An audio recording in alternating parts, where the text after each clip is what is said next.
नमस्ते। आज हम अब देखेंगे अगला अध्याय। तो विद्युत के बारे में हमने पिछले अध्याय में पढ़ा था। अब हम देखेंगे कि विद्युत धारा के क्या प्रभाव होते हैं। उसमें से एक है विद्युत धारा के चुंबकीय प्रभाव। जैसा हम कह रहे थे, पिछले अध्याय में हमने विद्युत धारा के तापीय प्रभावों के बारे में अध्ययन किया था कि कैसे जब एक चालक से विद्युत प्रवहन होती है तो उसका ताप बढ़ जाता है। और विद्युत धारा के अन्य प्रभाव भी हो सकते हैं। तो वैसे ही हम जानते हैं कि विद्युत प्रवाह के अन्य प्रभाव क्या हो सकते हैं। तो उसी तरह एक और प्रभाव होता है कि जो विद्युत धारावाही तार होता है वो चुंबक की भांति भी व्यवहार करता है। अब ये कैसे पता चला? ऐसे बहुत से क्रियाकलाप किए गए, बहुत से वैज्ञानिकों ने इस पे कार्य किया है। बट जो 19वीं शताब्दी के कुछ वैज्ञानिक 1820 में एक आर्स्टेड करके एक क्रिश्चियन हैंस क्रिश्चियन आर्स्टेड, इन्होंने एक बहुत ही निर्णायक भूमिका निभाई। तो इनसे ये कोई क्रियाकलाप विद्युत के ये चुंबकीय प्रभाव ढूंढने के लिए नहीं करे थे। इन्होंने तो आकस्मिक ही कुछ और करते करते अचानक से यह इस बात को इन्होंने देखा। तो क्या खोजा इन्होंने कि किसी धातु के तार से जब विद्युत धारा प्रभावित हो रही है तो उसके पास में रखी हुई अगर आपकी दिक् सूची है उसमें विक्षेप उत्पन्न हो गया। तो इन्होंने गलती से एक, इनके पास दिक् सूची थी, वो एक विद्युत तार के पास में रख दिया। बट क्या देख रहे हैं कि जैसे जैसे तो हो रहा है उसमें वो हिल रहा है, उसमें विक्षेप उत्पन्न हो रहा है। तो अनेक प्रेक्षणों के आधार पर इन्होंने ये प्रमाणित किया कि विद्युत तथा जो चुंबक है, आपका चुंबकत्व परस्पर संबंधित परिघटना है, मतलब वो आपस में जुड़ी हुई है। तो उनके इसी अनुसंधान में आगे जाकर नई नई प्रौद्योगिकियों जैसे आपका रेडियो हो गया, टेलीविजन आदि का उत्पन्न हुआ, सृजन हुआ। और उन्हीं के सम्मान में जो ये और इसी कारण जो ये विद्युत का आपका चुंबकीय क्षेत्र की जो तीव्रता है, कितना तेज हो रहा है, उसका मात्रक जो रखा गया है वो आर्स्टेड रखा गया है। तो अब इस आप ये देखेंगे कि मतलब अब इन सब का अगर आप देखें तो अगर किसी धातु के किसी धारावाहिक चालक के पास में अगर आपने एक दिक्सूची रखी वो विक्षेपित हो गई, तो इसका यह अर्थ है कि जिससे तांबे का तार है उससे प्रभावित विद्युत धारा ने एक चुंबकीय प्रभाव उत्पन्न किया है। तो दिक्सूची क्या होती है? यही बताती है कि वो चुंबक का जो वो होता है आपका, जैसे आपकी पृथ्वी का हो गया, पृथ्वी का चुंबकीय जो पोल बोलते हैं उसकी दिशा बताती है, उसी हिसाब से वो दिशा बताती है। तो अब इसका मतलब है कि ये जो तार है, धारा, विद्युत धारा जिस जा रही है, उसने भी कोई चुंबकीय प्रभाव उत्पन्न किया होगा। तो इस प्रकार हम कह सकते हैं कि ये दोनों आपस में संबंधित हैं। तो अब ऐसे ही अगर हम देखें, इसी अध्याय में हम ये भी देखेंगे कि हम चुंबकीय क्षेत्रों तथा इसी प्रकार के विद्युत चुंबकीय प्रभाव का हम अध्ययन करेंगे। ये देखेंगे जैसे विद्युत चुंबकों से और क्या क्या जाता है। विद्युत चुंबक हो गए, विद्युत मोटरों के विषय में भी हम देखेंगे कि विद्युत धारा के चुंबकीय प्रभाव से विद्युत मोटर किस तरह आधारित रहती है। जो विद्युत मोटर के पीछे जो उसका विज्ञान है वो इसी से जुड़ा हुआ है, तो वो भी हम देखेंगे। उसके साथ हम इन विद्युत जनित्र के विषय में भी जानकारी प्राप्त करेंगे, जो गतिमान चुंबकों के विद्युतीय प्रभाव पर आधारित है। तो अभी बात करी हमने इस दिक्सूची की कि किस तरीके से अकस्मात इसकी खोज हुई थी, कि दिक्सूची कैसे विक्षेपित हो गई थी, उसके कारण उस वैज्ञानिक ने इस चुंबकीय प्रभाव की खोज की। तो अब ये देखें कि ये विक्षेपित हो क्यों जाती है। तो दिक्सूची वास्तव में क्या है? वास्तव में दिक्सूची कुछ नहीं, बस एक छोटा छड़ चुंबक होती है। तो इसके दोनों सिरे जो हैं लगभग उत्तर और दक्षिण दिशाओं की ओर संकेत करते हैं। तो उत्तर दिशा की ओर संकेत करने वाले सिरों को हम उत्तरोमुखी ध्रुव तथा उत्तर ध्रुव कहते हैं। तो ऐसा बता रहे थे, ये पृथ्वी का जो आपका चुंबकीय प्रभाव है उसके अनुसार, इसलिए दिक्सूची का जो उत्तरी मुखी वो उत्तर की तरफ करता है। तो इससे आप बता सकते हैं कि कौन सी दिशा उत्तर है दक्षिण, तो इसीलिए इसका उपयोग होता है। तो ये ऐसे बोला है क्षण चुंबक है, तो इसका जो उत्तर की तरफ संकेत करता है उसे उत्तर ध्रुव कहते हैं, और जो दक्षिण दिशा की ओर संकेत करता है उसे दक्षिणोमुखी ध्रुव अर्थात दक्षिण ध्रुव कहते हैं। तो अब अगर यह एक चुंबक है तो और फिर यह भी बहुत उस पर देखा गया है, बहुत से क्रियाकलाप किए गए हैं, क्रियाकलापों के द्वारा यह पता किया है कि जो चुंबक हैं, अगर चुंबक के आप सजातीय ध्रुव, अगर उत्तर उत्तर जो ध्रुव हैं उन दोनों को आप अगर समीप लाएंगे तो उनमें एक प्रतिकर्षण होता है, और तथा अगर आप विजातीय ध्रुव लाइक उत्तर या दक्षिण आपस में पास में लाएंगे तो उनमें एक आकर्षण होता है। तो यही बात हो जाती है कि जब यह सूची दिक्षेपित की सुई जो है, दिक्सूचक की जो सुई है वो जब रहती है और आपका जैसे जो तार है उसमें से विद्युत जा रहा है, तो उस विद्युत में भी चुंबकीय प्रभाव हुए, तो कुछ उत्तर दिशा और कुछ दक्षिण दिशा हुई। और वैसे ही यहाँ पे, तो अगर दक्षिण दक्षिण पास में है तो यह इसको दूर कर देगा, और अगर उत्तर दक्षिण पास में है तो वो इसको पास में कर देगा। तो इसी कारण से ये आपकी जो सुई है वो दिक्षेपित हो जाती है। तो अब हम ये जानते हैं, ये देखते हैं कि ये तो हमने जान लिया कि चुंबकीय प्रभाव हो गया, बट अब इससे जो रेखाएं बनी है वो क्या होती है, चुंबकीय क्षेत्र क्या होता है, चुंबकीय क्षेत्र रेखाएं क्या होती हैं। तो इसके लिए बहुत से क्रियाकलाप, जो एक क्रियाकलाप जो बहुत ही सरल है लोग करते हैं, आप अगर एक चुंबक के छड़ लेंगे, उसके निकट आप लोह चूर्ण हो गया आपका, या छोटे छोटे लोह के जो पार्टिकल्स हो गए जिसको आप चूर्ण या बोल सकते हैं, वो अगर डाला तो वो अपने आप को वो एक तरीके से व्यवस्थित कर लेता है ना। जब जो ये व्यवस्थित करता है, जो ये पैटर्न होता है, यह पैटर्न क्या निर्देश करता है, तो यह पैटर्न जो है, यही पैटर्न ये बताता है कि चुंबक अपने चारों ओर के क्षेत्र में अपना प्रभाव किस तरीके से आरोपित करता है, और इन लोह चूर्ण को एक बल का अनुभव कराता है। तो वो एक बल हुआ, और इसी बल के कारण एक तरह के पैटर्न में ये व्यवस्थित हो जाते हैं। तो जो ये पैटर्न यहाँ देखें, आपने जैसे ही डाला इस तरह का ये पैटर्न आ गया, जो आपको यहाँ पे आपकी स्क्रीन पे दिख रहा है, या आपकी पुस्तक में पृष्ठ 250 पे भी आप देख सकते हैं। तो इसी बल के कारण, या जैसे मैंने बोला, एक जो बल होता है, जो आकर्षण बल होता है, इसी बल के कारण ये इस पैटर्न में व्यवस्थित हो गए। अब किसी चुंबक के जो चारों ओर यह जो क्षेत्र है जिसमें उसके बल का अनुभव किया जा सकता है, उसे हम चुंबक का चुंबकीय क्षेत्र कहते हैं। तो मतलब जहां जहां इसके बल को आप देख सकते हैं वो चुंबकीय क्षेत्र है, और वह रेखाएं जिनके अनुसार ये लोह चूर्ण अपने आप को संरेखित करता है, उसे हम चुंबकीय क्षेत्र रेखाओं का निरूपण बोलते हैं। वैसा ही मतलब उसी तरह चुंबकीय क्षेत्र रेखाएं होती हैं।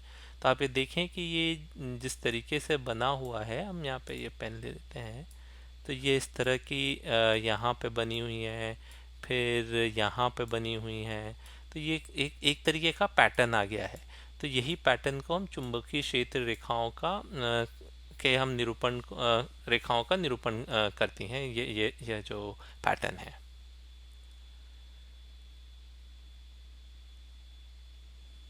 तो अब यह है कि तो अभी हमने रेखाओं के पैटर्न के बारे में बात की, तो वो पैटर्न किस तरीके से, क्या हमेशा जैसे क्रियाकलाप करना पड़ेगा, या हम भी ये रेखाएं खींच सकते हैं। तो इसके लिए बहुत सी जो क्रियाकलाप किए गए हैं उससे ये दिक्सूची के विक्षेपित होने से पता लगाया है। बट जो होता है, जो चुंबकीय क्षेत्र होता है, ये एक ऐसी राशि है जिसमें परिमाण तथा दिशा दोनों होते हैं।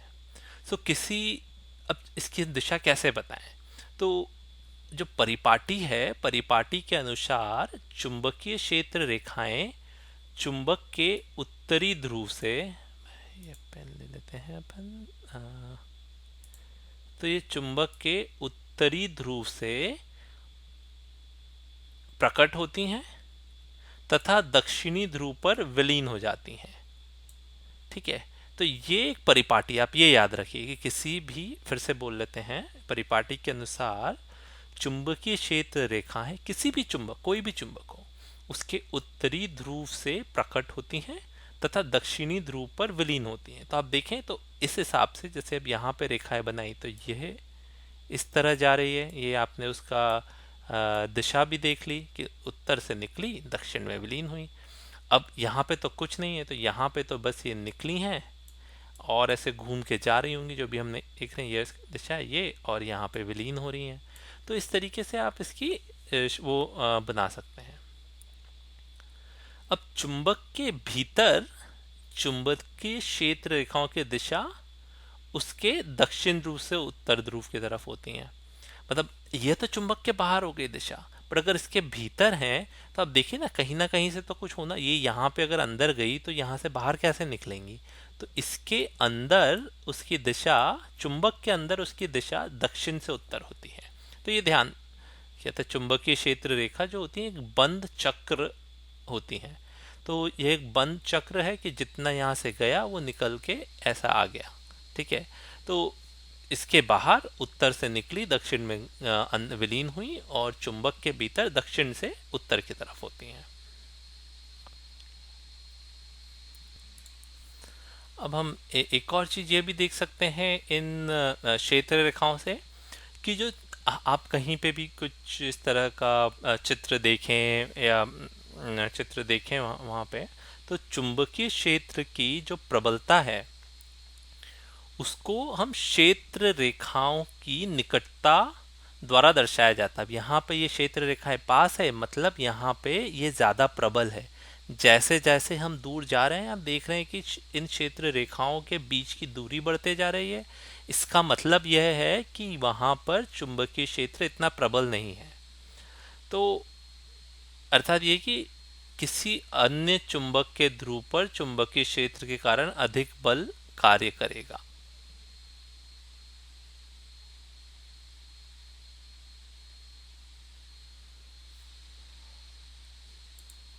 अब एक और बात यह भी आप ध्यान रखें कि दो क्षेत्र रेखाएं कहीं भी एक दूसरे को प्रतिच्छेद नहीं करती। अब ऐसा क्यों नहीं करेंगी, अब यह प्रश्न आएगा।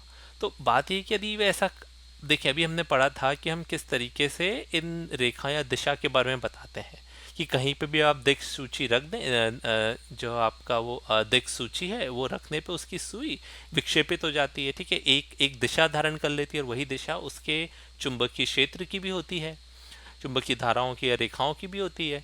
तो अगर ये धाराएं या जो ये आपकी रेखाएं हैं ये अगर एक दूसरे को प्रतिच्छेद करें, तो जो प्रतिच्छेद बिंदु है उस पर आपके दिक् सूची रखने पर क्या संकेत होगा, वो सूची कोई दो दिशाओं की ओर संकेत तो कर नहीं पाएगी, यह संभव नहीं है, वो एक ही दिशा की करेगी।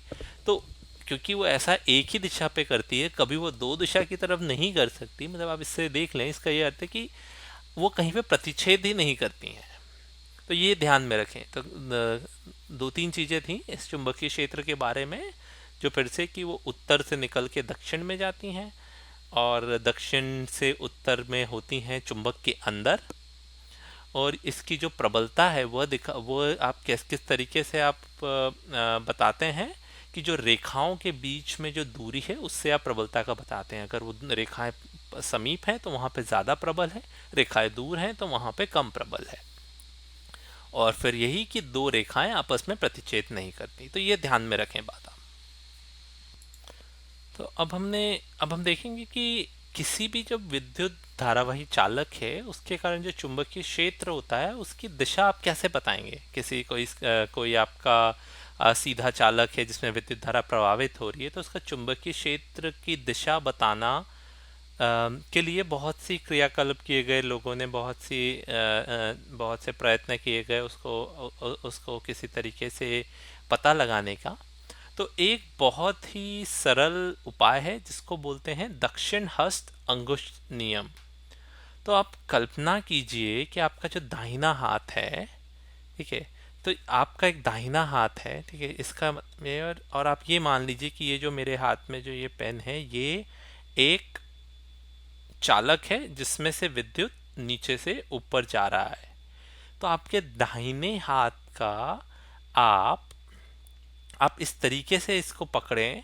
आप माने कि आप ये पकड़ रहे हैं अब इस विद्युत धारा को, तो आप ये देखें कि आपके दाहिना अंगूठा है, यह अंगूठा विद्युत धारा में है। अगर यह अंगूठा विद्युत धारा की दिशा की तरफ जा रहा है, तो ये जो आपकी उंगलियां हैं, तो आपकी उंगली जिस तरीके से जा रही है, यह आपका चुंबकीय क्षेत्र होगा कि दिशा होगी। तो दिशा क्या होगी? इस तरीके से ऐसी।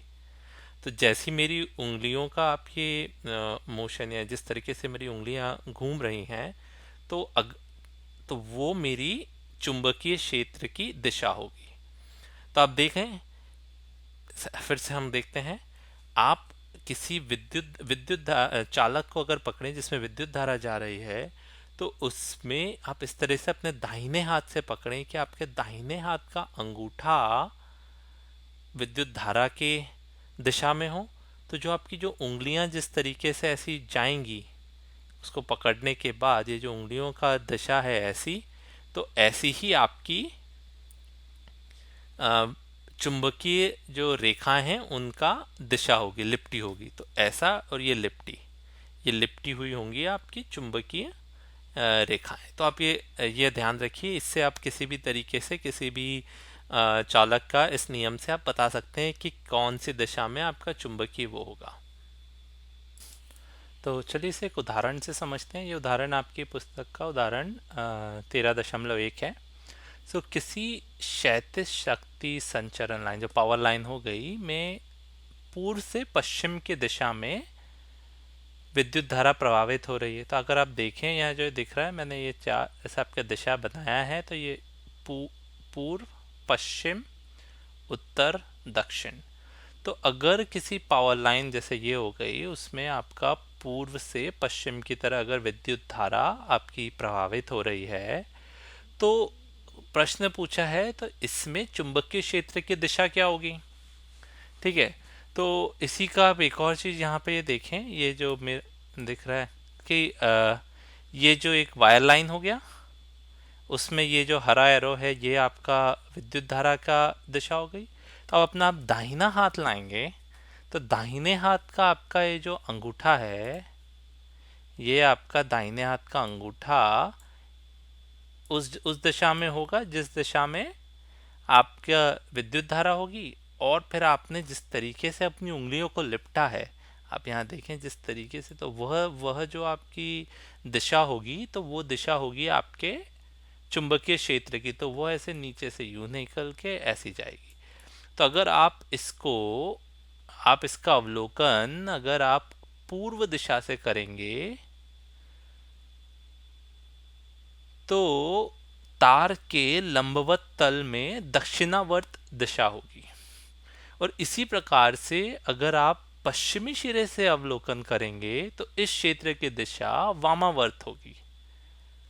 तो वही से दिशा है, बट आप किस तरीके से देख रहे हैं तो वह आपको पता चल जाएगा। आप अगर पश्चिमी साइड से देख रहे हैं तो वह वामावर्त होगी, और अगर आप उसको पूर्वी साइड से अवलोकन कर रहे हैं तो वो उसकी दक्षिणावर्त होगी। ठीक है। तो आप इस तरीके से आप इस दक्षिण हस्त अंगुष्ठ नियम से आप इस चुंबकीय क्षेत्र की दिशा निकाल सकते हैं। तो अभी तक हमने देखा कि किसी सीधे विद्युत धारावाही चालक के कारण चारों ओर उसका चुंबकीय क्षेत्र रेखाओं का पैटर्न कैसा होता है, जो हमने इस दक्षिण हस्त अंगुष्ठ नियम से निकाला। अब मान लीजिए अगर वही तार को आप मोड़कर एक वृत्ताकार पाश या लूप बनाया जा सकता है, तो अगर वो करेंगे तो उसमें भी विद्युत धारा प्रभावित कराते हैं, तो उससे चुंबकीय क्षेत्र कैसा बनेगा?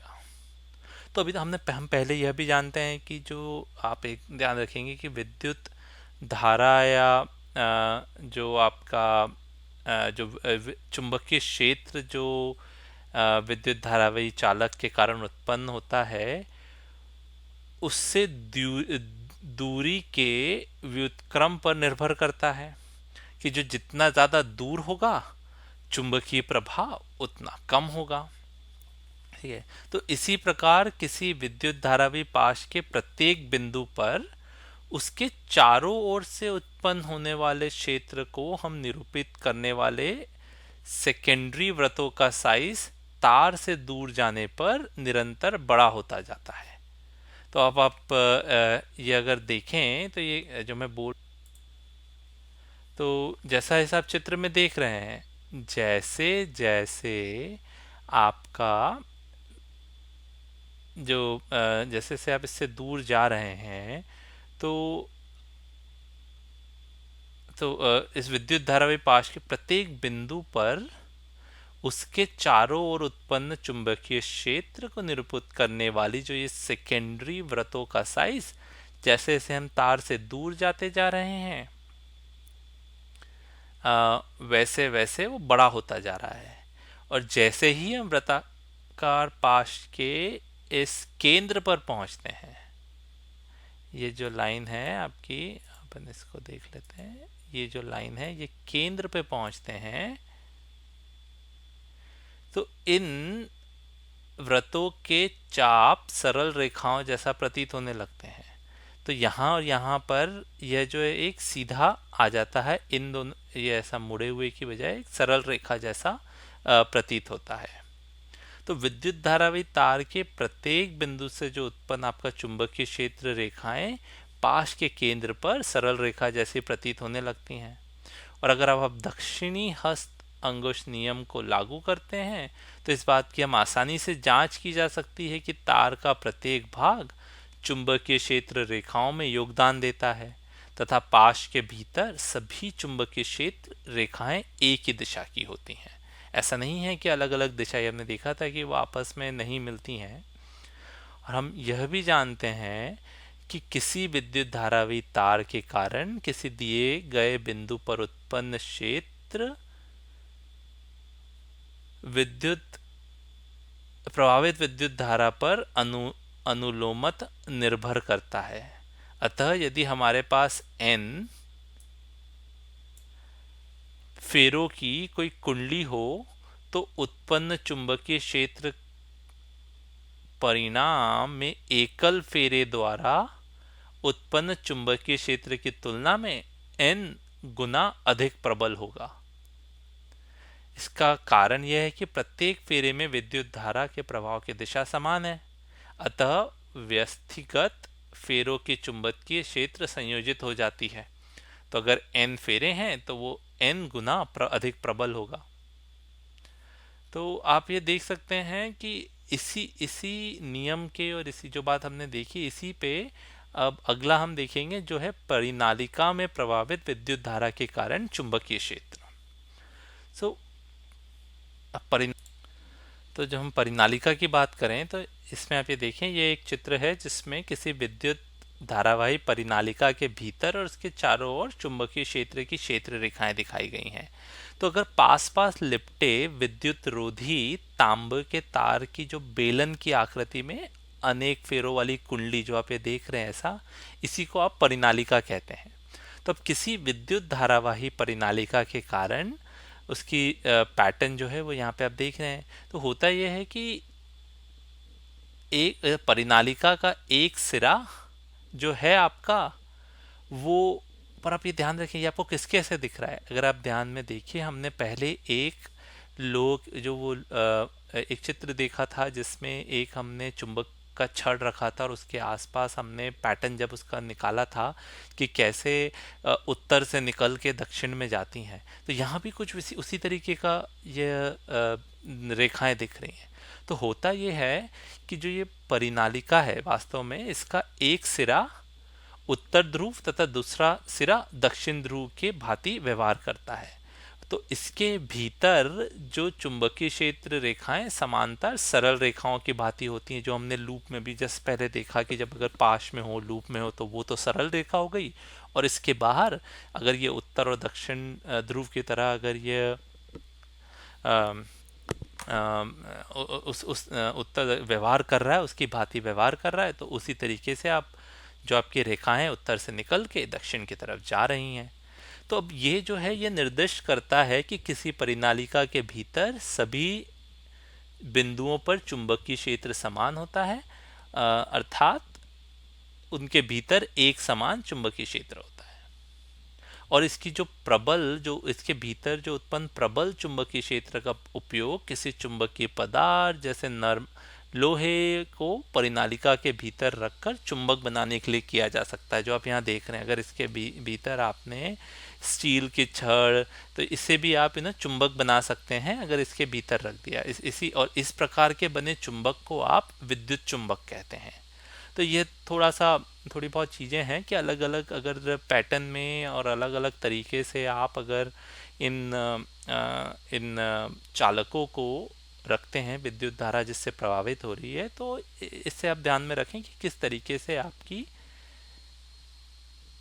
चुंबकीय क्षेत्र की दिशाएं बन रही हैं। तो यह आपको ध्यान में रखें तो आपके आगे आपके काम आएगा। इससे चल के आप कुछ प्रश्न हल कर सकते हैं। आपके 256 पृष्ठ पे वो है।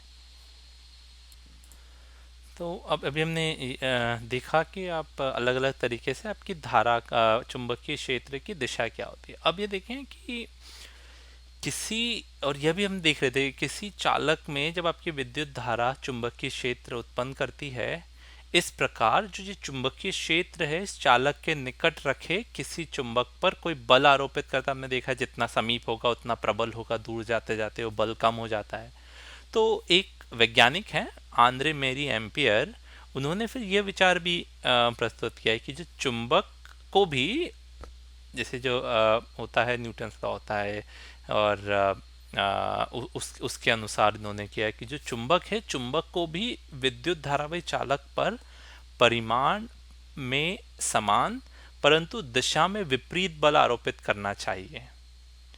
ठीक है, तो वह भी बल कर रहा है उस पे उतना ही विद्युत धारा जिस पे जो आपका चालक है वो चुंबक भी उस पे समान परंतु दिशा के विपरीत बल आरोपित कर रहा है। और इस बात को इन्होंने बहुत से क्रियाकलाप करके निर्देशित किया, पता लगाया।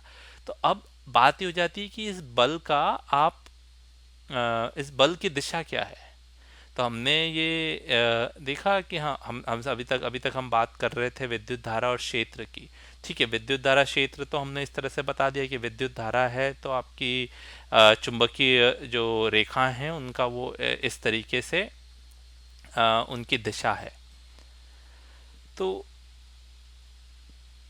अब हम यह है कि अब हम ये देखें कि बल का वो क्या होता है। तो यहाँ पे जो नियम होता है वो होता है फ्लेमिंग का वामहस्त नियम कहते हैं इसे। आपका बायां हाथ इसके द्वारा किया जाता है। तो इसके द्वारा क्या है नियम, तो आप ऐसा रखें, ये आपकी एक तर्ज उंगली और ये आपकी बीच की उंगली और अंगूठा। ठीक है, आप ये देख लें। तो अगर आपकी जो ये वाली उंगली है, ठीक है, अगर आपकी ये उंगली मैग्नेटिक फील्ड यानी आपकी चुंबकीय क्षेत्र की धारा की वो है, और ये वाली उंगली आपकी विद्युत धारा है, आप समझिए ये विद्युत धारा है और ये आपका अगर चुंबकीय क्षेत्र की दिशा है, तो जो बल है वो आपका ये अंगूठा होगा। तो अंगूठा है, आप इसको तो इस नियम के अनुसार अपने बाएं हाथ की तर्जनी, मध्यमा तथा अंगूठे को आप इस प्रकार फैलाएं कि तीनों एक दूसरे के परस्पर लंबवत हो जाएं। तो यदि तर्जनी आपकी चुंबकीय क्षेत्र की दिशा और माध्यमा चालक में प्रभावित विद्युत धारा को वो कर रही है, तो जो अंगूठा है, अंगूठा चालक की गति की दिशा अथवा चालक पर आरोपित बल की दिशा की ओर संकेत करता है। तो जो आपके विद्युत मोटर हो गए, विद्युत जनित्र, ध्वनि विस्तारक यंत्र, माइक्रोफोन, यह सब जो हैं कुछ ऐसी युक्तियां हैं जिनमें हम विद्युत धारावी चालक तथा चुंबकीय क्षेत्र का उपयोग होता है। और आगे हम इन कुछ अनुभागों में हम विद्युत मोटरों तथा विद्युत जनित्र के विषय में अध्ययन करेंगे।